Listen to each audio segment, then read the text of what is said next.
करने के लिए।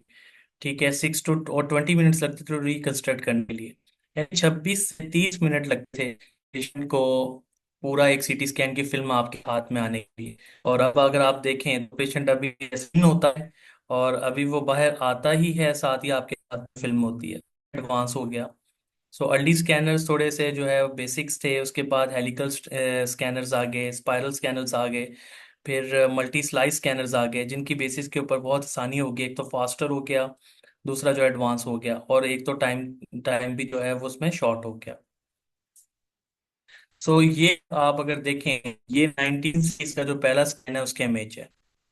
आज की इमेज के साथ अगर आप कंपैरिजन करें तो आपको अंदाजा हो कि कितना एडवांस इमेज होगा। सो ये 1970s का स्कैन इमेज है। ठीक है, सो कितने स्टार्टेड है, बट एटलीस्ट कोई चीज एडवांस बनने के लिए एक स्टार्ट तो लिया गया ना। सो ये पार्ट्स ऑफ सिटेन है, इस तरह की आप मशीन देखते हैं जिसमें एक जेंट्री का पार्ट होता है। इसके आप इसके इस कवर्स को हटा तो इसके अंदर एक साइड से रेडिएशन लगा होगा, एक साइड पे उसको डिटेक्ट लगा होगा, स्पीड में होता है ये। ठीक है, उसके बाद पेशेंट का काउच होता है, ये अंदर की तरफ होता है। व्यूइंग कंसोल होते हैं जहां पर बैठकर स्कैन्स की इमेज बन रही होती हैं। सो अगर आपसे मैं पूछूं कि सीटी स्कैन की जो है वो रेस कितने एक्सेस होंगे की रेस बनती है, ये एक को आइडिया है, कुछ लगा सकता है? जी डॉक्टर आशफीन, आप बता दें। क्वेश्चंस आप कर सकते हैं डायरेक्ट, लेकिन जल्दी जल्दी क्वेश्चंस किए करें हम, ताकि आगे चल सकें। किसी की भी क्यूरीज हो, आप मुझसे क्वेश्चन कर सकते हैं।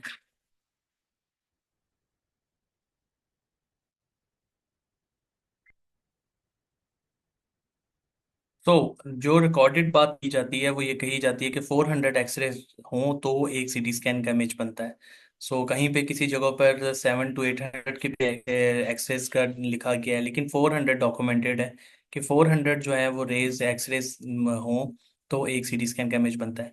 सो होता क्या है कि एक्सरेज की रेडिएशन एक तरफ से आती हैं, अंदर ये समझ लें बॉडी है, टिश्यूज हैं डिफरेंट, डिफरेंट टिश्यू से वो गुजरती हैं, रिसेप्टर पे लगती हैं, रिसेप्टर पे लगने के बाद डिकोडर पे जाती हैं, और डिकॉर्डर बाद फिर एक इमेज रिकंस्ट्रक्ट होता है।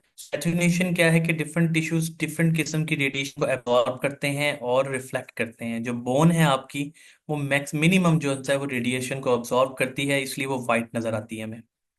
सो ये दिस इज एन इमेज। ठीक है, यहाँ पर ये पेशेंट है, ये स्कैन हो रहा है, यहाँ से इसका स्कैन डाटा जो है वो इमेज रिकंस्ट्रक्शन डिजिटल इमेज बनता है, और उधर से आपका जो है वो कंसोल के ऊपर एक 2D इमेज जनरेट किया जाता है।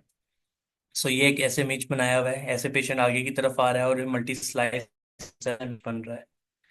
तो इसमें सबसे पहले ये देखना होता है कि मशीन या लोगों या कौन सी चीजें ऐसी हैं जो आर्टिफैक्ट्स क्रिएट कर सकती हैं। अब ये देखें, ये मूवमेंट इफेक्ट है। अगर हमको उसके बारे में नहीं पता होगा तो हम स्कैन पे एबनॉर्मलिटी फील करेंगे कि ये एबनॉर्मल चीज है। सो ये स्कैन है।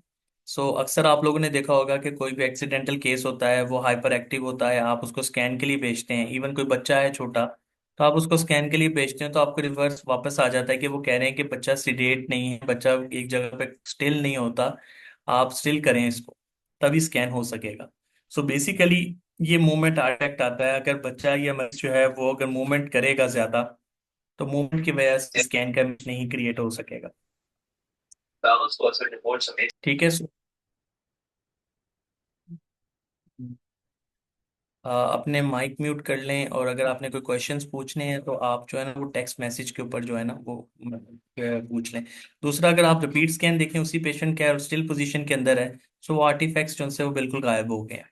देन आप देखें मेडिकल आर्टिफैक्ट्स क्या हो सकते हैं। ये शंट पड़ा हो सकता है, वेंट्रिक और पेरिटोनियल शंट पड़ा हुआ है। अगर यहाँ पर ये कोई चीज़ ऐसी पड़ी हुई है तो आपको आर्टिफैक्ट्स के बारे में पता हो कि क्या चीज़ हो सकती है।